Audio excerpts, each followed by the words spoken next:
Catatan tentang nama, transliteration dan gelar.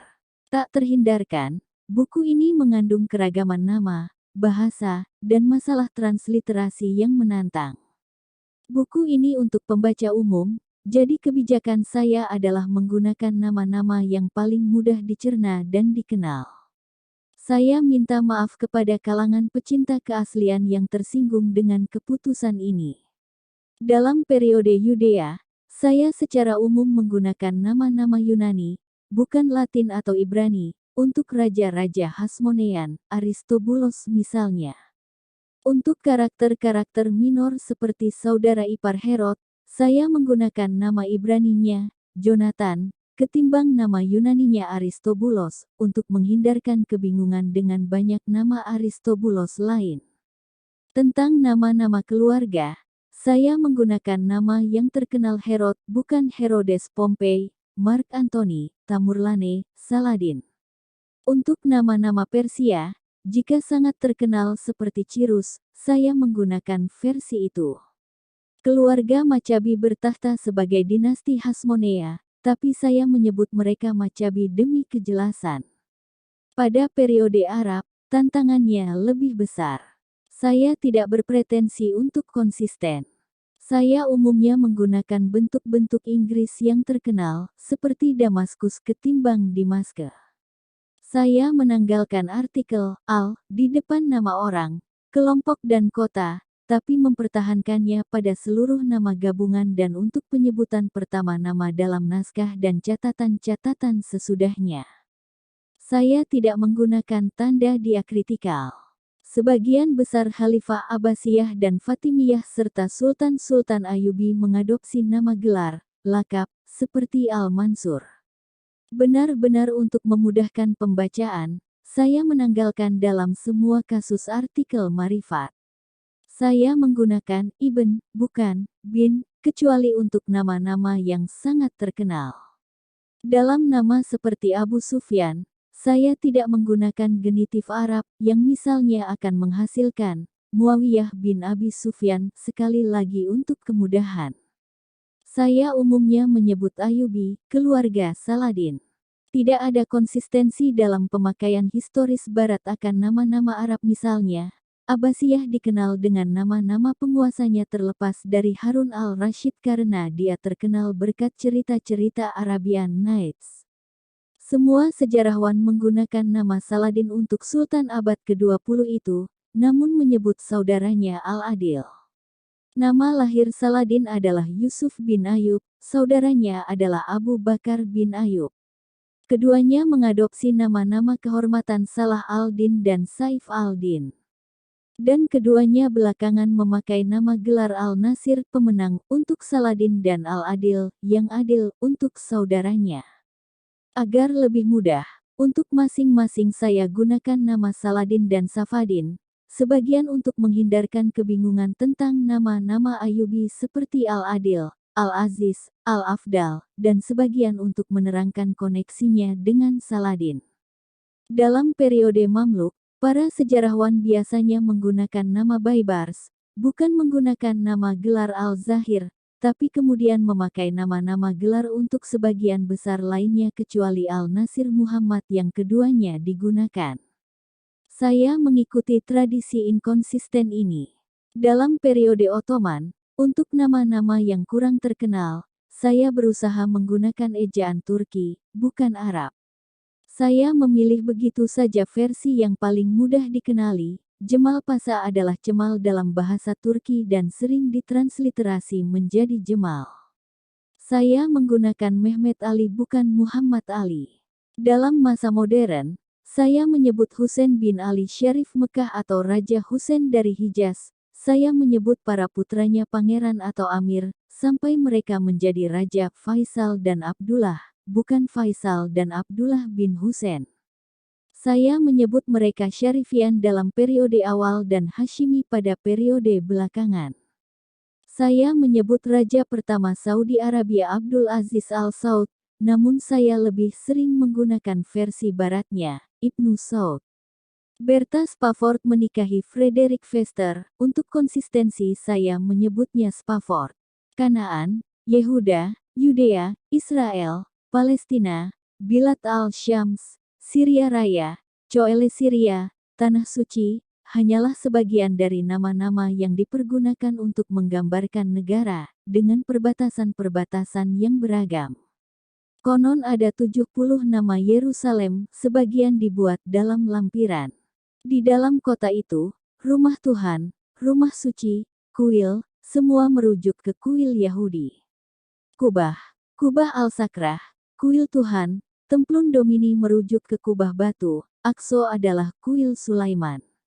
Har-Habait adalah nama Ibrani dan Haram al-Syarif adalah nama Arab untuk bukit kuil Temple Mount yang saya sebut juga Esplanade Sakral.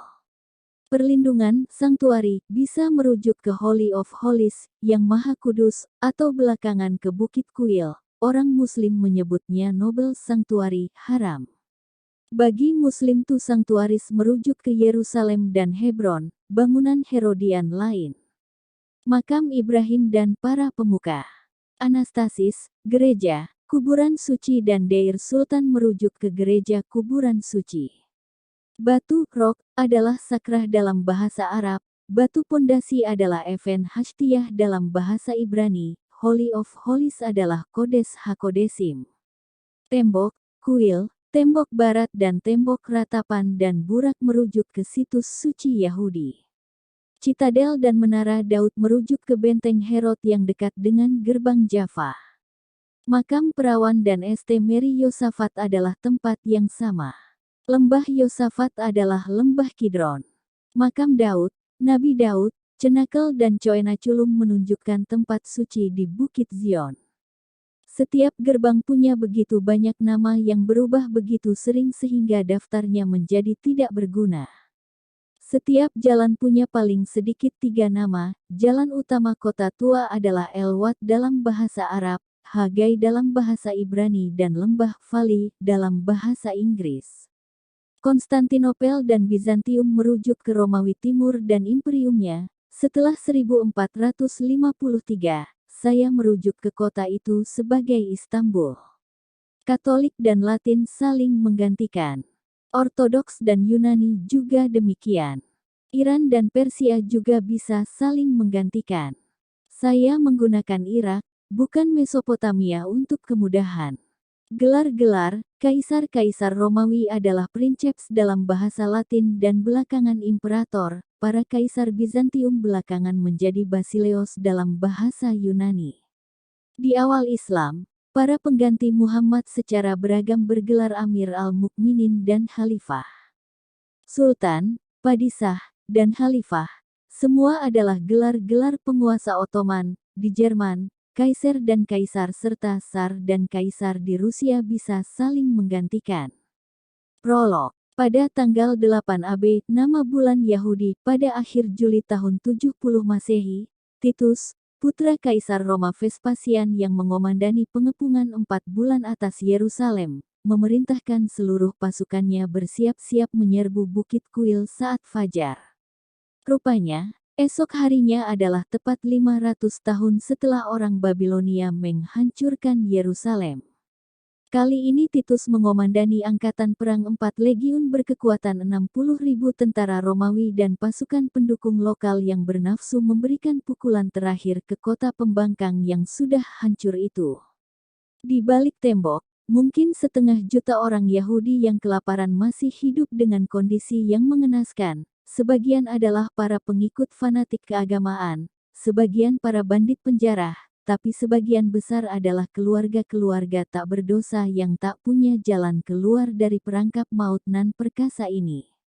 Ada banyak orang Yahudi yang tinggal di Yudea, mereka ditemukan di seantero Mediterania dan Timur Dekat, dan perjuangan final dengan sisa-sisa kekuatan itu akan menentukan tidak hanya wajah kota itu dan para penghuninya, tapi juga masa depan Yudaisme dan sekte kecil Yahudi, Kristen, dan bahkan yang menunggu selama 6 abad kemudian terbentuknya Islam.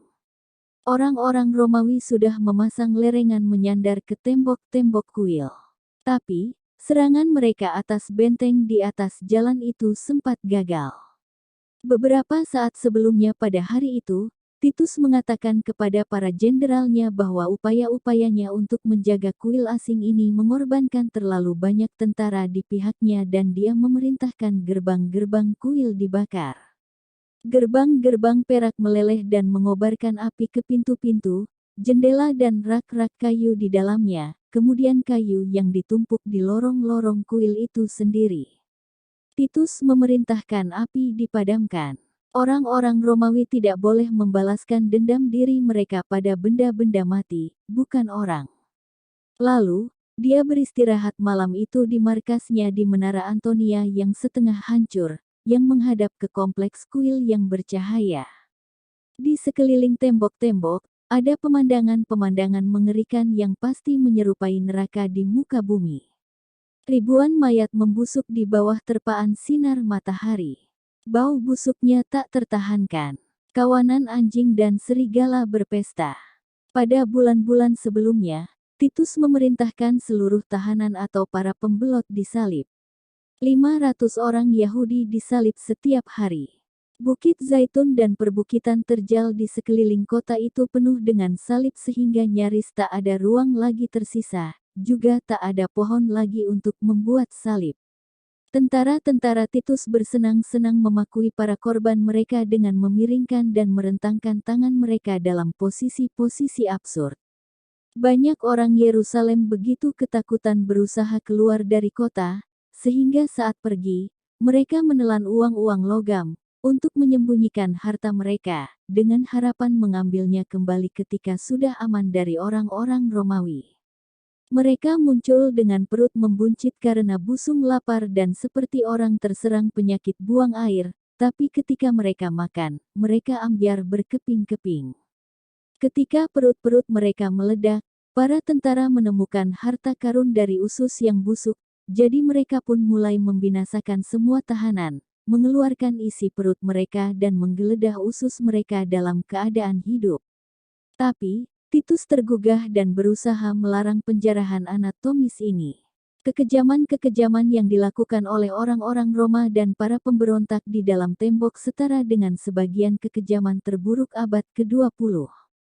Perang telah mulai ketika para gubernur Romawi yang ceroboh dan rakus menyingkirkan bahkan aristokrasi Yudea, sekutu Romawi sendiri di kalangan Yahudi, membuat langkah seiring dengan pemberontakan keagamaan masyarakat. Para pemberontak adalah gabungan orang-orang Yahudi religius dan para perampok oportunistis yang mengeksploitasi keruntuhan rezim kaisar yang sudah gila, Nero, dan kekacauan yang menyusul bunuh dirinya untuk mengusir orang-orang Romawi dan mendirikan kembali sebuah negara Yahudi yang merdeka, berbasis di sekitar kuil. Tapi, revolusi Yahudi langsung memakan korban di pihaknya sendiri dalam pembersihan-pembersihan berdarah dan pertempuran antar gang. 3 kaisar Romawi menyusul Nero dalam suksesi cepat dan kacau balau. Pada saat Vespasian naik menjadi kaisar dan memerintahkan Titus untuk mengambil Yerusalem, kota itu terpecah menjadi 3 bagian yang dikuasai 3 jagoan yang saling berperang. Para jagoan Yahudi itu mula-mula berperang teratur di sekitar istana kuil, yang bersimbah darah, dan kemudian menjarah kota. Para petempur menggasak perkampungan-perkampungan kaya, mengobrak-abrik rumah-rumah, membunuhi orang-orang pria dan mengganggu para perempuan. Ini menjadi hiburan bagi mereka. Mabuk kepayang dengan kekuatan dan kegirangan berburu, mungkin terpengaruh oleh anggur jarahan, mereka merias diri dengan riasan-riasan perempuan, mendandani rambut mereka dan mengenakan pakaian-pakaian perempuan dan melumuri badan mereka dengan salep serta membuat gambar-gambar di bawah mata. Para pembunuh udik ini, dengan tumit-tumit terompah lancip yang membuat badan mereka menjulang, membunuhi setiap orang yang dijumpai. Dalam kebejatan yang cerdik itu, mereka menemukan kesenangan-kesenangan liar. Yerusalem, yang menyerah pada kekotoran yang tak terperikan, menjadi rumah bordil dan kamar penyiksaan dan tetap menjadi tempat suci. Meski begitu, kuil tetap berfungsi. Sebelumnya, di bulan April, para peziarah berdatangan untuk Paskah sebelum orang-orang Romawi berderap memasuki kota itu. Populasinya biasanya mencapai puluhan ribu, Tapi orang-orang Romawi kini memerangkap para peziarah dan banyak pengungsi perang, sehingga ada ratusan ribu orang di kota itu. Baru setelah Titus mengelilingi tembok-tembok, para jagoan pemberontak menghentikan peperangan dan menyatukan serdadu mereka yang berjumlah 21.000 orang dan menghadapi orang-orang Romawi bersama-sama. Kota yang baru pertama kali dilihat Titus dari Bukit Scopus, namanya diambil dari bahasa Yunani yang berarti memandang, merupakan, dalam ungkapan Pliny, kota yang paling ramai di timur, sebuah metropolitan gemerlap yang dibangun di sekeliling salah satu pusat kuil terbesar di dunia kuno, sebuah karya seni yang sangat indah dengan skala yang luar biasa besar. Yerusalem sudah ada selama ribuan tahun, tapi kota yang berisi banyak tembok dan menara itu, yang terapit dua bukit di tengah hamparan Yudea yang tandus dan terjal, belum pernah sepadat dan semegah pada abad pertama Masehi, bahkan Yerusalem tidak pernah sebegitu besar lagi hingga abad ke-20.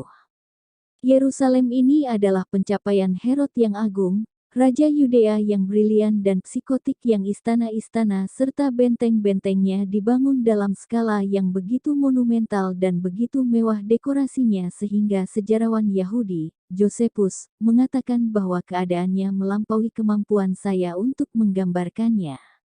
Kuil sendiri menonjol di antara yang lain-lain dalam kemegahannya. Ketika matahari terbit, istana-istananya yang cemerlang dan gerbang-gerbangnya yang bersinar memantulkan sebuah keindahan yang sangat menyilaukan dan membuat mereka yang memaksa diri menatapnya harus memalingkan mata. Ketika orang asing seperti Titus dan bala tentaranya melihat untuk pertama kalinya, kuil tampak seperti gunung yang tertutup salju. Kaum Yahudi yang soleh tahu bahwa di tengah istana kota dalam kota di atas Bukit Moriah itu ada sebuah ruang kesucian tertinggi berukuran kecil yang tidak berisi apapun. Ruangan itu adalah pusat kesucian Yahudi, Holy of Holies, yang Maha Kudus, tempat bersemayam Tuhan sendiri. Kuil Herod adalah tempat suci, tapi ia juga sebuah benteng yang nyaris tak tergoyahkan dalam kota berdinding itu. Terdorong oleh kelemahan orang Romawi pada tahun 4 Kaisar dan dibantu oleh dataran tinggi Yerusalem yang sangat terjal, benteng-bentengnya dan kuil yang berlabirin, orang Yahudi melawan Titus dengan keyakinan yang membuncah. Lagi pula, mereka telah membangkang Romawi selama hampir 5 tahun. Namun, Titus memiliki otoritas, ambisi, sumber daya dan bakat yang diperlukan untuk misi itu. Dia siap melumat Yerusalem dengan efisiensi yang sistematis dan kekuatan yang melimpah. Orang Yahudi mempertahankan setiap jengkal tanah dengan semangat siap mati. Namun Titus, yang mengomandani arsenal yang penuh dengan mesin pengepungan, alat pelontar dan kepintaran teknologi Romawi, mengatasi tembok pertama dalam 15 hari.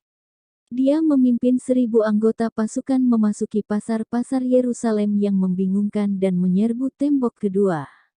Tapi, orang-orang Yahudi berarak keluar dan merebut kembali tembok itu, sehingga harus diserbu terus-menerus. Titus selanjutnya berusaha memamerkan kekuatan di kota itu, mengarak pasukannya, baju-baju besi, helm, kilatan-kilatan gada, kibaran bendera, kilauan elang-elang, kuda-kuda penuh ornamen. Ribuan orang Yerusalem berkumpul di arena pertempuran untuk menyaksikan pertunjukan, mengagumi keindahan lapis baja mereka dan kerapihan barisan orang-orangnya. Tapi, orang-orang Yahudi tetap gigih, atau mungkin terlalu takut pada pemimpin mereka untuk membangkang perintah, tidak menyerah. Akhirnya, Titus memutuskan untuk mengepung dan menutup seluruh kota dengan membangun tembok pengurung. Pada akhir Juni, orang-orang Roma menyerbu benteng Antonia yang kokoh melindungi kuil dan kemudian meruntuhkannya, kecuali satu menara yang dijadikan Titus sebagai pos komandonya. Pada pertengahan musim panas, saat perbukitan yang melepuh dan tak rata itu mulai ditumbuhi hutan mayat salib yang bergeletakan, suasana di dalam kota dicekam ketakutan akan datangnya kiamat, fanatisme tak kenal kompromi, sadisme ganjil, dan kelaparan yang membakar. Gerombolan-gerombolan bersenjata berkeliaran mencari makan. Anak-anak berebut remah-remah makanan dari tangan-tangan ayah mereka, ibu-ibu menjumputi sisa-sisa makanan dari bayi-bayi mereka sendiri. Pintu-pintu yang tertutup memberi petunjuk adanya persediaan yang disembunyikan dan para tentara masuk, mengungkit pantat para korbannya untuk memaksa mereka menunjukkan wadah biji-bijian mereka. Jika mereka tidak menemukan apa-apa, kekejaman mereka bahkan lebih barbar seakan-akan mereka dicurangi. Sekalipun para tentara sendiri masih punya makanan, mereka membunuh dan menyiksa sebagai kebiasaan untuk melampiaskan kegilaan. Yerusalem dilanda fitnah, orang-orang saling mengutuk pembual dan pengkhianat. Tak ada kota lain, yang tercermin dari kesaksian Josephus, yang pernah membiarkan kekejian semacam itu, atau abad manapun yang menumbuhkan satu generasi yang lebih menyuburkan kekejaman daripada masa itu. Sejak permulaan dunia, anak-anak kecil berkeliaran di jalan-jalan seperti bayangan, semua dengan perut buncit akibat busung lapar dan jatuh mati ketika kekejaman merenggut mereka dimanapun. Orang-orang mati saat berusaha mengubur keluarga mereka sementara yang lain dikubur dengan sekenanya, masih bernapas. Kelaparan menelan seluruh keluarga di rumah mereka. Orang-orang Yerusalem melihat orang-orang yang mereka cintai mati dengan mata kering dan mulut terbuka. Kesunyian yang pekat dan malam yang mencekam menguasai kota, namun mereka yang binasa tetap menatap ke kuil. Jalan-jalan penuh dengan tumpukan mayat. Segera saja, meski ada hukum Yahudi, tak ada lagi yang mengubur orang mati di rumah mayat raksasa ini. Mungkin Yesus Kristus telah melupakan ini ketika Dia meramalkan akan datangnya kiamat, dengan mengatakan biarkan yang mati menguburkan orang-orang mereka yang mati. Kadang-kadang para pemberontak hanya mengangkat mayat ke atas tembok. Orang-orang Romawi meninggalkan mereka membusuk dalam tumpukan-tumpukan bau yang menyengat. Namun para pemberontak masih terus bertempur. Titus sendiri, seorang tentara yang tidak memilih-milih, yang membunuh 12 orang Yahudi dengan busur silangnya sendiri dalam pertempuran pertama, merasa ngeri dan tertegun, dia hanya bisa merintih kepada para dewa-dewa bahwa ini bukan ulahnya. Sang kekasih dan kesayangan ras manusia, dia dikenal karena kedermawanannya. Kawan-kawan, aku telah kehilangan satu hari, dia berkata ketika dia tidak punya waktu untuk memberikan hadiah kepada para kamratnya. Tegap dan angkuh dengan dagu belah, mulut indah, Titus sedang membuktikan diri sebagai komandan berbakat dan seorang putra yang populer dari Kaisar Vespasian. Dinasti mereka yang masih belia bergantung pada kemenangan Titus atas para pemberontak Yahudi. Rengrengan Titus penuh dengan para pembangkang Yahudi termasuk 3 warga Yerusalem, seorang sejarawan, seorang raja dan tampaknya sepasang ratu yang berbagi tempat tidur kaisar. Sang sejarawan adalah penasihat Titus, Josephus, seorang panglima pemberontak Yahudi yang telah membelot ke pihak Romawi dan menjadi sumber tunggal catatan ini. Sang raja adalah Herod Agripa II, seorang Yahudi Romawi yang dibesarkan di istana Kaisar Claudius. Dia telah menjadi pengawas kuil Yahudi yang dibangun oleh buyutnya Herod yang agung, dan sering tinggal di istana Yerusalem sekalipun dia menguasai wilayah-wilayah yang terpisah-pisah di bagian utara Israel, Suriah dan Lebanon modern. Hampir pasti raja ditemani adiknya, Berenice, putri seorang raja Yahudi dan 2 kali menjadi ratu dari pernikahannya yang belum lama menjadi gundik Titus. Musuh-musuh Romawinya belakangan mengutuknya sebagai sang Kleopatra Yahudi. Dia berusia sekitar 40 tahun tapi dia sedang dalam tahun-tahun terbaiknya dan di masa puncak kecantikannya, ungkap Josephus. Saat permulaan pemberontakan, dia dan kakaknya yang tinggal bersama, menurut para musuh mereka secara inses berusaha meyakinkan bahwa para pemberontak tidak ada apa-apanya. Kini ketiga orang Yahudi itu tak berdaya memandangi penderitaan maut sebuah kota yang terkenal. Berenice melakukan itu dari tempat tidur sang penghancur kota itu. Para tawanan dan pembelot membawa kabar dari dalam kota yang benar-benar membuat marah Josephus, yang kedua orang tuanya terperangkap di dalam. Bahkan para tentara mulai kehabisan makanan, jadi mereka juga memeriksa dan membedahi tubuh orang hidup dan orang mati untuk mencari emas, remah-remah, biji-bijian, merunduk dan bangkit seperti anjing-anjing gila. Mereka makan kotoran sapi, kulit, kendit, terompah dan jerami tua. Seorang perempuan kaya bernama Mary, setelah kehilangan seluruh uang dan makanannya, menjadi begitu terguncang sehingga membunuh putranya sendiri dan memanggangnya, memakan setengah dan menyimpannya untuk makan berikutnya. Aroma lezat meruap ke seantero kota. Para pemberontak menciumnya, memburunya dan berhamburan menuju ke rumah itu, tapi para penjagal yang sudah gila itu pun, demi melihat setengah tubuh anak yang sudah dimakan itu, gemetaran. Mania mata-mata dan paranoia menguasai Yerusalem kota suci, sebagaimana nama yang dipakai pada mata uang Yahudi. Ocehan para penjual obat dan khotbah para pendeta memenuhi jalan-jalan, menjanjikan pembebasan dan penyelamatan. Yerusalem, menurut pengamatan Josephus, seperti seekor binatang buas liar gila yang karena lapar memakan dagingnya sendiri. Malam tanggal 8 AB itu, ketika Titus beristirahat, para tentaranya berusaha memadamkan api yang berkobar oleh timah yang meleleh, sebagaimana dia perintahkan. Tapi, para pemberontak menyerang para tentara yang sedang melawan api. Orang-orang Romawi balas menyerang dan menggiring orang-orang Yahudi memasuki kuil. Seorang anggota legiun yang dikuasai amarah ketuhanan, meraih sejumlah benda yang menyala dan mengangkatnya bersama seorang tentara lain, menyalakan tirai dan kusen jendela emas yang terhubung ke ruang-ruang di sekitar kuil. Pagi hari, api telah menyebar ke jantung kesucian. Orang-orang Yahudi demi melihat api yang menjilati Holy of Holies dan siap melumatnya, berteriak keras dan lari untuk mencegahnya.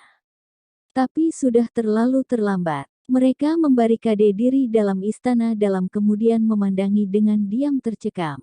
Hanya beberapa meter jauhnya, di antara reruntuhan benteng Antonia, Titus terbangun, dia melompat dan lari menuju rumah suci itu untuk memadamkan api.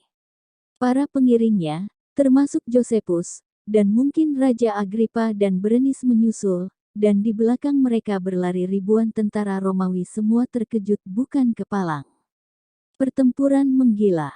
Josephus mengklaim bahwa Titus memerintahkan lagi pemadaman api, tapi kolaborator Romawi ini punya alasan yang bagus untuk memaafkan patronnya. Meski demikian setiap orang berteriak, api berkobar-kobar dan tentara-tentara Romawi tahu bahwa, dalam hukum peperangan, sebuah kota yang melawan dengan begitu gigih harus dimusnahkan. Mereka berpura-pura tidak mendengar Titus dan bahkan berteriak kepada para kamratnya untuk melemparkan lebih banyak bahan bakar.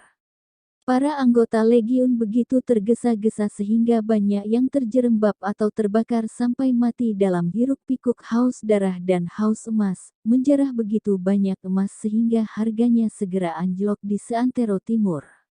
Titus, yang tak mampu menghentikan kebakaran dan tentu senang dengan prospek kemenangan final, bergerak maju melintasi kuil sampai dia tiba di Holy of Holies. Bahkan sang pendeta tinggi hanya boleh masuk ke sana setahun sekali. Tak ada orang asing yang pernah menodai kesuciannya sejak tentara negarawan Romawi Pompei pada 63 sebelum Masehi. Tapi, Titus melongok ke dalam dan melihatnya dan isinya yang menurut dia amat sangat superior, tulis Josephus, benar-benar tidak serendah yang kita gembar-gemborkan. Kini dia memerintahkan para perwira memukuli tentara yang menyebarkan api, tapi semangat mereka terlalu kuat. Saat api naik di sekitar Holy of Holies, Titus ditarik mundur oleh para pembantunya, dan tak ada lagi orang yang melarang mereka membakar. Pertempuran berkecamuk di antara api, orang-orang Yerusalem yang kebingungan dan kelaparan berkeliaran ke sana kemari dan hanya bisa bersedih di portal-portal yang terbakar. Ribuan orang sipil dan pemberontak berkumpul di undakan-undakan altar, menanti pertempuran sampai akhir atau mati tak berdaya. Semua disembelih oleh orang-orang Romawi yang kesetanan seakan-akan ini sebuah pengorbanan massal manusia, sampai di sekeliling altar terbaring mayat-mayat yang ditumpuk-tumpuk dengan darah mengalir menuruni tangga. 10.000 orang Yahudi mati dalam kuil yang menyala. Gemeretak suara batu-batu besar dan tonggak-tonggak kayu terdengar seperti halilintar. Josephus memandangi kematian kuil. Kobaran api menjalar jauh dan luas, beradu dengan raungan korban-korban yang jatuh, dan bila melihat tingginya bukit serta tumpukan benda yang terbakar, seseorang pasti mengira seluruh kota sudah musnah dilalap api. Dan kemudian suara hiruk-pikuk, tak ada yang lebih memekakkan telinga atau memilukan dari itu.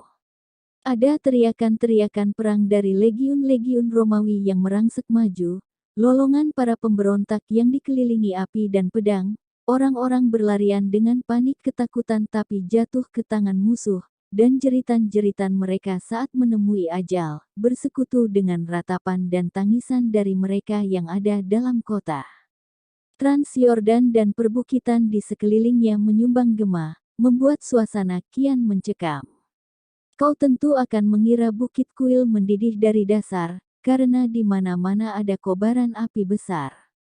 Bukit Moriah, salah satu dari 2 perbukitan Yerusalem, di mana Raja Daud menempatkan tabut perjanjian, Ark of the Covenant, dan tempat putranya, Sulaiman, membangun kuil pertama, merupakan panas api di setiap bagiannya, sementara di dalamnya mayat-mayat menutupi lantai. Tapi, para tentara menginjak-injak mayat-mayat itu dalam luapan kemenangan. Para pendeta kembali memerangi dan sebagian menceburkan diri ke api. Kini, orang-orang Romawi yang sedang mengamuk, demi melihat kuil bagian dalam sudah hancur, mengambil emas dan perabotan, membawanya keluar, sebelum mereka membakar seluruh kompleks itu. Saat halaman bagian dalam terbakar, pada fajar esok harinya para pemberontak yang selamat keluar melewati barisan-barisan Romawi menuju labirin halaman bagian luar. Sebagian lolos ke dalam kota. Orang-orang Romawi menyerang balik dengan kavaleri, membersihkan para pengacau itu dan kemudian membakar kamar-kamar penyimpanan harta kuil yang penuh dengan aneka benda dari seluruh dunia Yahudi dari Alexandria sampai Babylon. Mereka menemukan 6.000 perempuan dan anak-anak berjubelan karena seorang nabi palsu sebelumnya mengklaim bahwa mereka bisa mendapatkan tanda-tanda mukjizat penyelamatan mereka di dalam kuil. Para anggota legiun membakar begitu saja jalan ini, menghanguskan semua orang itu hidup-hidup. Orang-orang Romawi membawa elang-elang mereka ke Bukit Suci, berkorban untuk dewa-dewa mereka dan memuji Titus sebagai imperator panglima tertinggi. Para pendeta masih bersembunyi di sekitar Holy of Holies.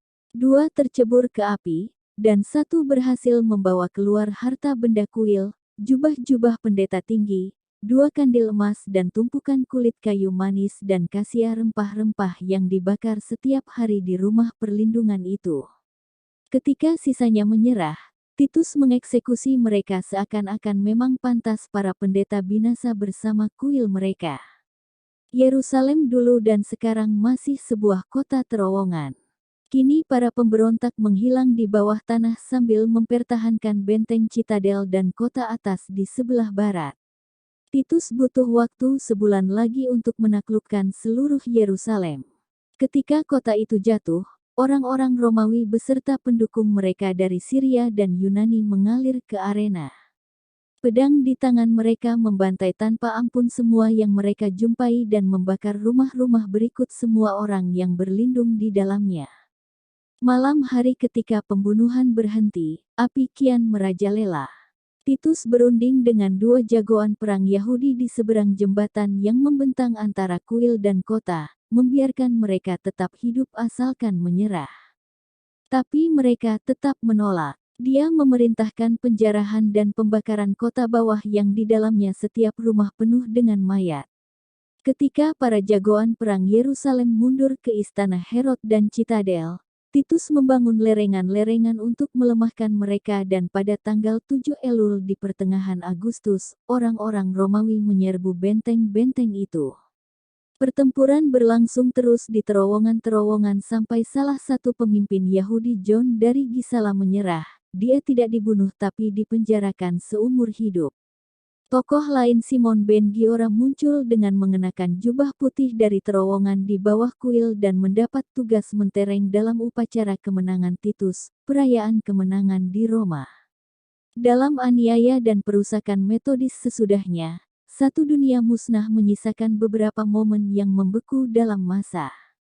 Orang-orang Romawi menyembeli orang tua dan lemah, tulang tangan seorang perempuan yang ditemukan di jalan ke pintu di rumahnya yang terbakar menunjukkan kepanikan dan teror itu. Abu Mansion di perkampungan Yahudi menceritakan neraka itu. 200 koin perunggu telah ditemukan di sebuah toko di jalan, yang membentang di bawah tangga monumental menuju kuil. Sebuah penyimpanan rahasia yang mungkin disembunyikan pada jam-jam terakhir jatuhnya kota itu. Segera setelah itu bahkan orang-orang Romawi pun bosan membantai. Orang-orang Yerusalem digiring ke kamp konsentrasi yang dibuat di istana perempuan kuil. Di sana mereka disaring, para petempur dibunuh, yang kuat dikirim ke proyek pertambangan Mesir, yang muda dan tampan dijual sebagai budak, disiapkan untuk dibunuh seperti singa dalam sirkus atau disiapkan untuk suatu tugas dalam upacara kemenangan triumph. Josephus mencari di antara para tawanan yang malang di halaman kuil, menemukan saudaranya dan 50 teman yang dia bebaskan dengan izin Titus. Kedua orang tuanya diduga sudah mati. Tapi, dia melihat 3 temannya termasuk yang disalib. Hati saya sangat terpukul dan berkata kepada Titus, yang memerintahkan agar ketiganya diturunkan dan dirawat oleh dokter. Hanya satu yang selamat. Titus memutuskan seperti Nebukadnezar untuk melenyapkan Yerusalem, suatu keputusan yang menurut Josephus disebabkan oleh kesalahan para pemberontak. Pemberontakan menghancurkan kota dan orang Romawi menghancurkan pemberontakan itu. Penggulingan monumen paling mengesankan dari Herod yang agung, kuil, pasti menjadi sebuah tantangan teknologi tersendiri. Stupa-stupa raksasa Royal Portico runtuh ke jalan dan di sana semua itu ditemukan hampir 2000 tahun kemudian dalam sebuah tumpukan besar. Keadaannya persis seperti ketika runtuh, tersembunyi di bawah debu-debu berabad-abad. Reruntuhan itu tertumpuk dalam ceruk lembah di samping kuil mengisi sebuah jurang kini hampir tak terlihat antara bukit kuil dan kota atas. Tapi tembok-tembok yang masih ada dari bukit kuil termasuk tembok barat masih bertahan. Spolia batu-batu yang runtuh itu dari kuil Herod dan kota ada di mana-mana di Yerusalem digunakan dan digunakan ulang oleh semua penakluk dan pembangun Yerusalem, dari Romawi sampai Arab, dari masa perang salib sampai Ottoman, selama lebih dari 1000 tahun sesudahnya. Tak ada yang tahu berapa banyak yang mati di Yerusalem dan sejarawan-sejarawan kuno selalu tidak teliti dengan angka. Tacitus mengatakan ada 600.000 di kota yang terkepung itu, sementara Josephus mengklaim lebih dari 1 juta. Berapapun angkanya yang benar jumlahnya pasti sangat besar dan semua orang ini mati kelaparan, dibunuh atau dijual sebagai budak. Titus melakukan tur kemenangan yang mengerikan. Gundiknya, Berenis dan saudara lelaki Berenis, yakni raja, menjaminnya di ibu kota Caesarea Filipi yang ada di wilayah dataran tinggi Golan saat ini. Di sana dia menyaksikan ribuan tawanan Yahudi saling berperang dan melawan binatang-binatang buas sampai mati. Beberapa hari kemudian, dia melihat 2.500 orang lagi terbunuh dalam sirkus di Caesarea Maritima dan masih banyak lagi yang disembelih dengan bersenang-senang di Beirut sebelum Titus kembali ke Roma untuk merayakan triumph. Legiun-legiun menghancurkan total seluruh kota dan menggulingkan tembok-temboknya. Titus hanya meninggalkan menara-menara Citadel Herod sebagai monumen nasib baiknya. Di sana legiun ke-10 menjadikannya sebagai markas. Ini adalah akhir yang dicapai Yerusalem, tulis Josephus, sebuah kota dengan kemegahan dan kedikdayaan yang terkenal di antara seluruh umat manusia. Yerusalem sudah hancur total 5 abad sebelumnya oleh Raja Babilonia Nebukadnezar. Dalam 50 tahun setelah perusakan pertama itu, kuil dibangun kembali dan orang-orang Yahudi kembali. Tapi, Kali ini pada 70 Masehi kuil tidak pernah dibangun kembali dan orang-orang Yahudi tidak menguasai Yerusalem lagi selama hampir 2000 tahun. Namun dalam Abu Malapetaka ini terbaring bibit-bibit tidak hanya Yudaisme modern tapi juga kesucian Yerusalem untuk Kristen dan Islam. Pada saat-saat pertama pengepungan menurut legenda rabi yang muncul jauh di kemudian hari, Yohanan ben Zakkai seorang rabi yang dihormati telah memerintahkan para muridnya untuk membawanya keluar dari kota berkubah itu dalam sebuah peti mati. Sebuah metafora untuk pondasi sebuah Yudaisme baru yang tidak lagi didasarkan pada kultus pengorbanan di dalam kuil. Orang-orang Yahudi yang terus hidup di pedalaman Yudea dan Galili, di samping komunitas-komunitas besar di seluruh Imperium Romawi dan Persia, meratapi hilangnya Yerusalem dan mengagung-agungkan kota itu seterusnya. Bible dan riwayat-riwayat lisan menggantikan kuil, tapi dikisahkan bahwa takdir menanti selama 3,5 tahun di Bukit Zaitun untuk melihat apakah kuil akan direstorasi sebelum naik ke langit.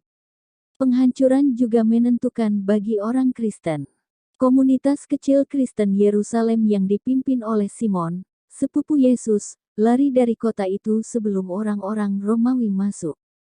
Sekalipun ada banyak orang Kristen non-Yahudi yang tinggal di seluruh dunia Romawi, orang-orang Yerusalem ini tetap menjadi sekte Yahudi yang berdoa di kuil. Tapi, kini kuil telah dihancurkan, orang-orang Kristen percaya bahwa orang Yahudi telah kehilangan dukungan dari Tuhan. Para pengikut Yesus memisahkan diri selamanya dari agama induknya dengan mengklaim sebagai pewaris yang paling berhak atas warisan Yahudi. Orang-orang Kristen merancang sebuah Yerusalem baru yang surgawi, celestial, bukan sebuah kota Yahudi yang porak-poranda. Kitab-kitab Injil awal, mungkin ditulis setelah penghancuran itu menguraikan bagaimana Yesus telah melihat kalian akan melihat Yerusalem dikepung tentara-tentara, kehancuran kuil, tak satupun batu akan tersisa.